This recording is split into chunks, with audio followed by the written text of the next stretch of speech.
This passionate expertise manifesto is intended to elevate the impact of advisors who sell insight as entrepreneurs.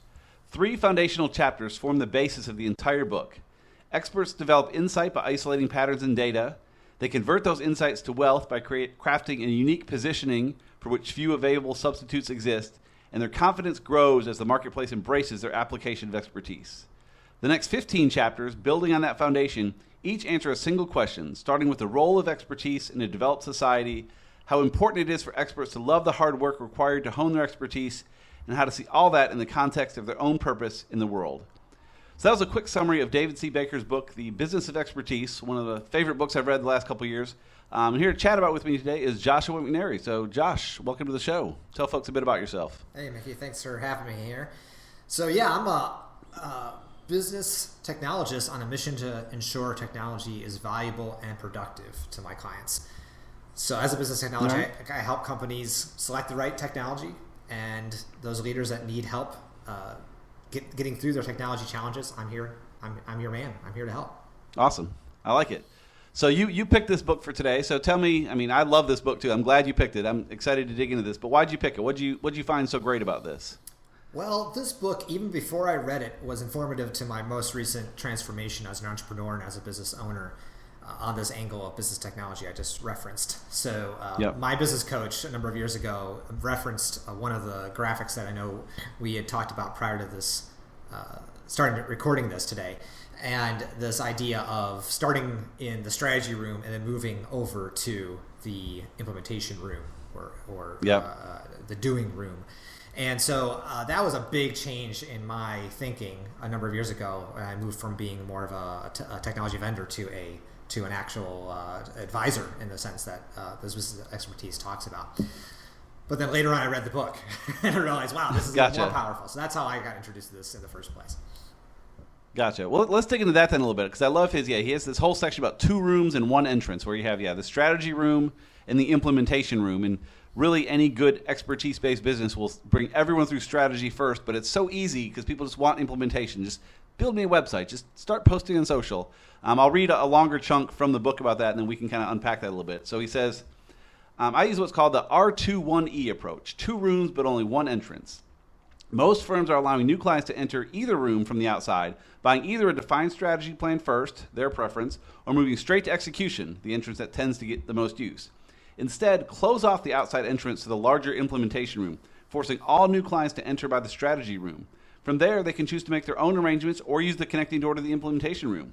But that bigger room is largely hidden to the public and is only there for the convenience of clients without any pressure to use it. So that was a fascinating one too, where we've sort of tried to do that, but I didn't put it in nearly that right kind of context. I thought he framed it so well. Absolutely. Small anecdote here. In my business early on, it was doing a lot of strategy work, kind of having the one room that they go through, but I wasn't charging for strategy. It was basically just execution. And I think that's what we do naturally as vendors, right? As practitioners, that's what we. So the idea of execution room being closed off and you have to go through a process that you've defined as successful because you've done it with clients many times before, that is such a light bulb moment when you're trying to move toward an expertise business, because you have the expertise. Maybe when you're starting, you don't. Right. You just need to go straight to execution. Right. There's that too. But as you learn what works and what doesn't work, the strategy room becomes so much more logical as a place to start. Right. And like you said, I think some of us, I know we did for sure, we brought people through the strategy room, but almost for free as a way to get them to the execution room so we could start doing the work, when he's saying, you don't even have to be the ones to do the work. The strategy is where the real value is, so charge a lot for that. And if they want you to do the work too, great. If not, they still have a great strategy they can take elsewhere. And that was such a shift. It was not like, let's hustle through the strategy so we can get to work. Right. Let's really think about what we're doing. You could do a disservice if you hustle through it too, right? If you right. have for sure. It's too cookie cutter. Now, having a good strategy and having something you believe in with regards to your expertise is important, and I'm not saying you shouldn't have that, right? But it should be well thought out and be worth it on its own, and that's the idea here. If you rush through it too quickly, you often rush to a solution that's not actually going to solve the problem, and that takes a change of mind with regards to the client as well.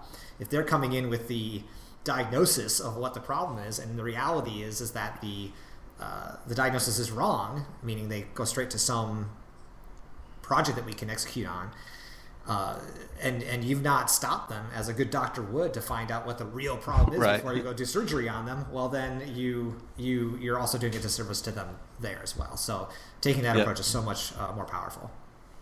I agree. And then really, if they do know exactly what they need and want to get it done, then they do need just a commodity company. They don't need to pay what firms like ours might charge for that. They could find just a freelancer to knock it out if they're really that confident what it is. So it's better for everyone if they just jump straight to that execution if that's what they need, rather than wasting all of our time and their money and stuff. So yeah, well said.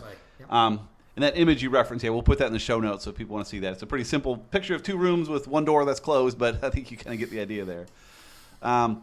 One area of this book he talked about a lot that I really like, because I blog daily, mostly for myself. I think I've talked about it with you before. I hope other people get some out of it, but it's not for them. It's for me. But there's 3 quick little quotes he said that kind of talked about that I thought they all stood out to me. He said, first, the primary beneficiary of every book is the author, because, for me anyway, clarity comes in the articulation and not after it. So he's talking about writing a book, but I think it kind of comes with that. The act of writing is what leads to articulation. Another one he said, if I didn't write, I'd never know what I actually believe, and I hope reading this will inspire you to write for the same reason. So again, the act of writing helps.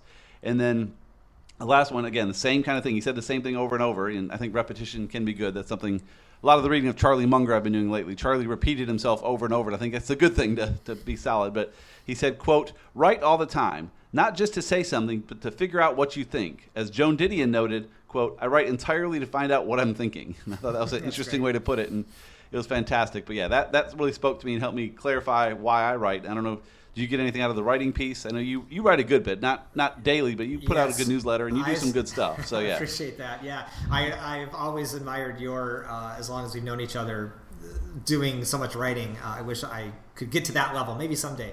But yeah, I put out a weekly newsletter right now, and I find the same thing you're talking about with these quotes. Are talking about that idea of allowing you to refine your expertise, figure out what you believe in. I mean, it's a form of journaling in a sense, right? In fact, one of my goals this year is to start journaling more, kind of on a personal level, for the same reasons, to be able to process that information and move your thinking forward, and not just be sporadic ideas in your head. And so, that's great. And when you're talking about an expertise business, I mean, there's multiple benefits. I mean, there's defining what you believe in, what your mission is, what you're trying to fight for, that is going to attract people to you as the expert.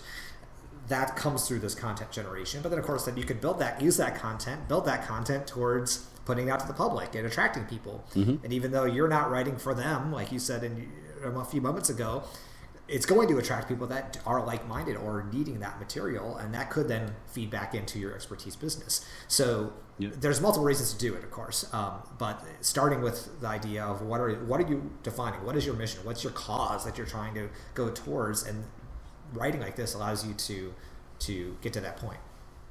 Yeah, and journaling can be a good thing too. On my drive in this morning, I was listening to an episode of Jason Blummer's Businessology podcast, and it was all about journaling specifically, about how when he gets just confused and has too much on his brain, he knows he needs to go journal to kind of get it all out. And I kind of see blogging as just an extension of journaling, not better or worse, but I think journaling, at least for me, I can get lazy and kind of jot down some thoughts and call it good. But if I'm going to publish it, even if it's, quote, for me, I know other people are going to read it. So it forces me to refine my thoughts a little more and just think through it a bit further, and can be good. But any kind of writing, whether it's journaling or blogging, or David Baker does it largely through a book, although he blogs quite a bit too. I think getting that stuff out and knowing what you think is fantastic. Absolutely. Another area he talks a lot about positioning, and he'll talk about that, in that picture we talked about with the 2 rooms, the strategies built on positioning. But he says expertise flows from focus, which flows from positioning. And then he did a slightly longer one about pattern matching. He said, quote, without pattern matching, there's no intelligence. Without similar scenarios, there's no pattern matching. Without tight positioning, there are no similar scenarios. Time and time again, you'll come back to this realization, and it will form the basis of everything you do. So he's saying the more you can tightly position who you serve, you'll see the same situations come up over and over. You'll be better at matching those patterns and seeing the issues develop before people do, and you can solve it better and thus be more of an expert that can get things done because you've seen that same situation over and over. I'd be curious your thoughts on positioning, because I know in our case, we've positioned a little bit differently. We don't really have a vertical per se. We have kind of a niche there, but it's more in terms of how we serve and the products we use and kind of different ththings there that we can see patterns in that. Where do you see pattern matching and positioning in what you do? Yeah, well, it's evolved for me over the years from different angles. Oh, it evolves for all of us for sure. And it will always evolve. That's the thing, right? Yeah. the idea of niching down, I mean, that's the thing we tell our clients, you do, I do all the time, right? We want to niche down as much as possible. It lets us give focus to be able to actually work towards a goal, to actually have a lane to drive down versus trying to do the shotgun approach. So that's where this visual that we can share, this T visual, the broad context, deep expertise concepts comes into play. But I guess for my challenge over the last couple of years is I've refined from, I used to use the term marketing technologist with regards to how I talked about what I did. Now I said at the beginning of this, I use the term business technologist. So that's broader in a sense, right? But it's also then, okay, the offerings I have underneath that going deeper, which is that idea of not simply taking the customer's word for it kind of concept, actually digging in and getting into it in a deeper way, which is connected to that other graphic we talked about, the strategy concept, actually going deep up front before you start trying to do the thing. So that's how I think about it, in the sense of, okay, I'm in a sense offering a broader perspective with regards to helping businesses, but at the same time I'm also going deeper within that, and that's this T graphic in a sense. A little bit of broad, and I'm trying to do the same thing. I mean, the books I read, I'm trying to get some broad not broad expertise, but broad knowledge across a variety of subjects, and then certainly deep in certain areas. It leads to another quote I pulled here about really what it means to be an expert, and this one affected us just a couple weeks ago with a lead that we lost because I didn't follow this as close as I should have. But he said, quote, "When you really need an expert, they tell you how it's going to be at every step of the way, and you're along for the ride, whether it's an attorney with high-stakes litigation or a surgeon saving your life. You have all the permission power, but they have all the process power." And that's more how we should be too. And it's tough because I want to respond to what clients think they want, but I got to be better, I think, about pushing back and saying, okay, I know you want that. Here's why you shouldn't. I'm the expert, and I've seen this in this case, in this case, in this case where that didn't work. And just, be the one that tells them where to go. And I think you've probably seen that, especially with what you do, even more so probably than we have. Yeah, especially in the last few years, because I have been pushing back more. I mean, in the sales process, you could push back more as well. Just, is this the right client, period? Are they a good fit? Oh, for sure. And some of the pricing structures and things I put in place, the way I do proposals, is the way I even pitch compared to how I used to when I was doing more of the execution or implementation room first. It's a different angle on how I come at things. Right. Even if they come to me wanting that. So your willingness to say no kind of is a key component of this from a standpoint of avoiding this problem. Within the idea of them having the execution power and you being guiding them, that requires a level of trust. That requires them seeing you as the expert, in the sense that they are willing to follow you that way, and maybe getting some quick wins along the way, or doing smaller things at first that are powerful enough to move the needle, so that then as you move into the engagement over time, you're able to have that gravitas with them going forward. And that's partially connects back to that content piece and such, I think, in a way. Because that's what I was going to say. If you have people coming to you that are already following you, already understand you, already have connection to what you are talking about, they engage with you that way, well, then that already did your qualification when they walk in your door to talk sales and get into that first strategy room. So that's I know is a part that I need to develop more as I'm evolving what I'm doing, because a lot of my customers that I have now even are people that have worked with me in the past and recognize the older way I was doing things, and I have to kind of convert them in the sales process to doing right, things that now. Too. Which can work. Yeah, so you mentioned, which can work, but it's tougher though. Yeah, I just read the book Persuasion. I think it was Robert Cialdini that wrote that. But it reminds me. So I mentioned Jason Blummer a little while ago to the Businessology show. But we're a client of his. He's a CPA firm, and we use him. But he did that where we trusted him quite a bit before we even met him, because we saw him speak. We listened to his podcast. I read blog posts of his, and he kind of built that trust ahead of time. So once we started engaging, I had a much higher level of trust already just out of the chute, because he had done that work ahead of time, which is much easier said than done. The other thing you kind of pointed toward was saying no. That wasn't really what we were talking about there, but it certainly tied into it. And something I'm trying to be better about is just finding the right fit and finding the not right fit. David Baker in the book talks a few times about that. A couple quotes here. A short one, he says, quote, "Underbuild your capacity and have more no conversations." If you don't have a lot of extra capacity, it makes it so much easier to say no, versus if you have tons of extra staff sitting around and you got to just get something to keep them busy, you're going to say yes to things you really shouldn't. And he says that more clearly than I can here. He says, quote, "But the minute you upsize your capacity to handle the additional opportunity Instead of cleaning up your client base with every new business win, you lose the ability to say no to clients who aren't a good fit because you feel pressure to feed that new capacity that you built. Yeah. And that just leads to trouble. And kind of points even to something Blair N says. So David and Blair have a podcast called Two Bobs. If people have not checked out, the number 2bobs.com. It's fantastic. But Blair has a saying I love. He says, without no, your yes is meaningless. And that one I love because when people say no repeatedly and they finally say yes, you're more likely to listen. An example I give there is our mechanic we have. We found a local mechanic that we love and we trust because we've come in a few times saying, hey, we need you to fix this part of our car. He says, no, I don't. That thing's good for another 10,000 miles. Don't waste your money on that right now. He said that a few times, but when we come in and say, hey, what do you think of this? He says, yes, you need to fix that. Well, shoot, I believe him. He's not trying to rip me off because he said no when I don't need it, and he'll say yes when I do. And so we try to do the same with our clients as well, saying, hey, you shouldn't spend money here, you shouldn't spend money here, but I think you really need to fix this piece. If they've heard the no enough, that yes becomes more valuable versus just send us money and we'll do whatever you want. It's you don't really gain a lot of trust that way. And the timing of that can it may not be at the syncing up at the same time.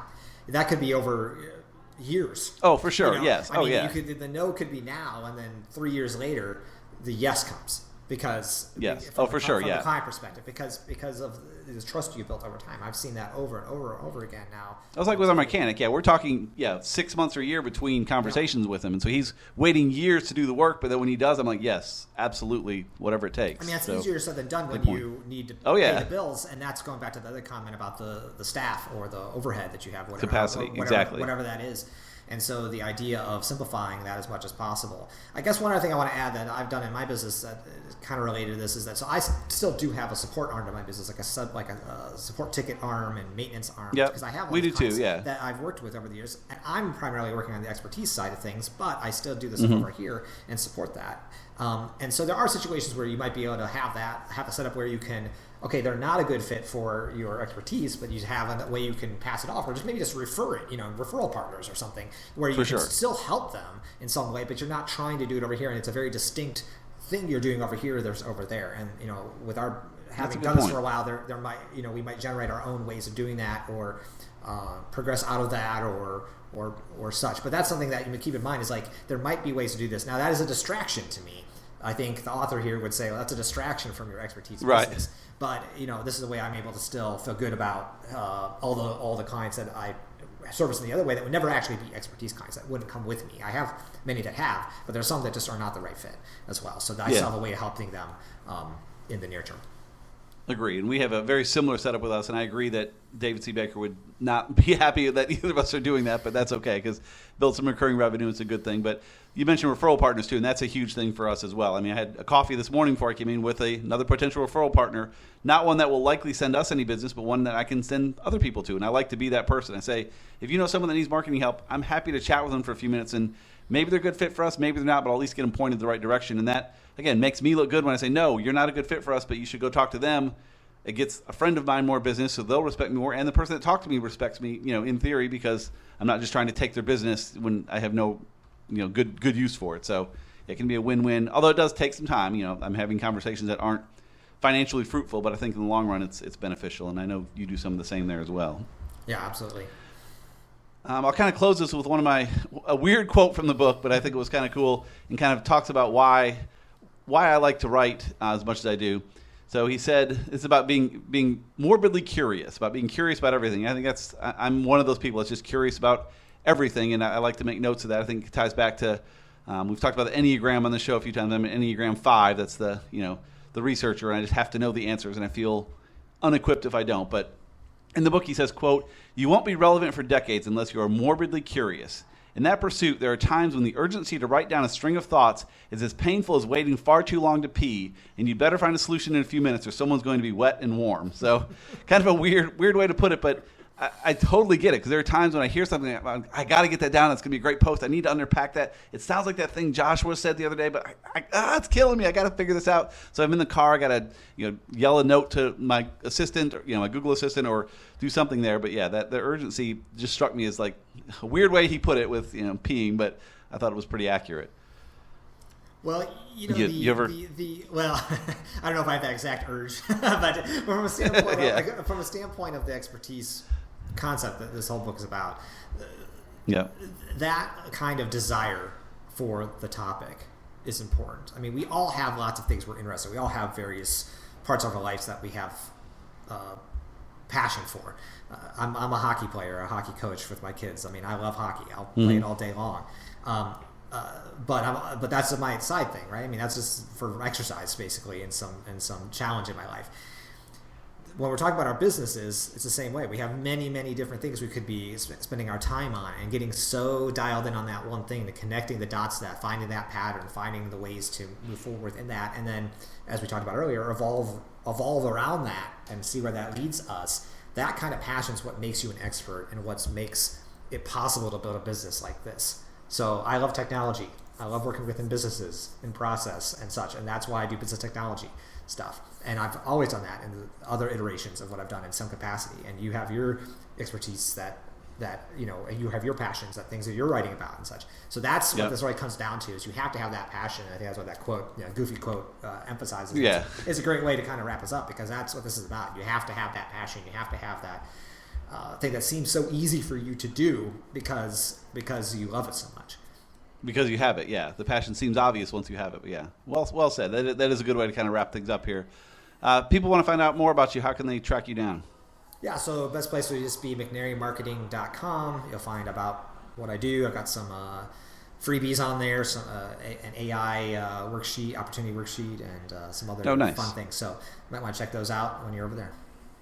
Cool. Yeah, and I'll put a link to that in the show notes, along with the two graphics we talked about, the two rooms, the strategy and execution room, as well as the broad context and deep expertise T-shaped thing, just so you can see what that's about. They're both in the book, though, and certainly the context of the book around them is highly recommended. This is, again, a fantastic book you should check out for yourself, but we'll throw those in there just to give you a little more tease to encourage you to go read the whole thing yourself. And even if you aren't looking to make a huge business shift to business of expertise, I mean, I think you could gain a lot from this book for whatever you're doing in your sales and all these kind of things. So don't shy away, even though if you're not just trying to do what I'm doing or whatnot. I think there's a lot you can get from this book. It's just a business. He overnames his books, I think, at times. His latest one was called had a horrible name. I'm pulling it up here. The Secret Tradecraft of Elite Advisors. I'm like, what are you doing? But it was a good book. It was a great book. But the business of expertise at least makes more sense for the average Joe. So yeah, certainly check it out. And yeah, Joshua, thanks again for joining me. I'll talk to you soon. Yeah, thanks for having me. See ya.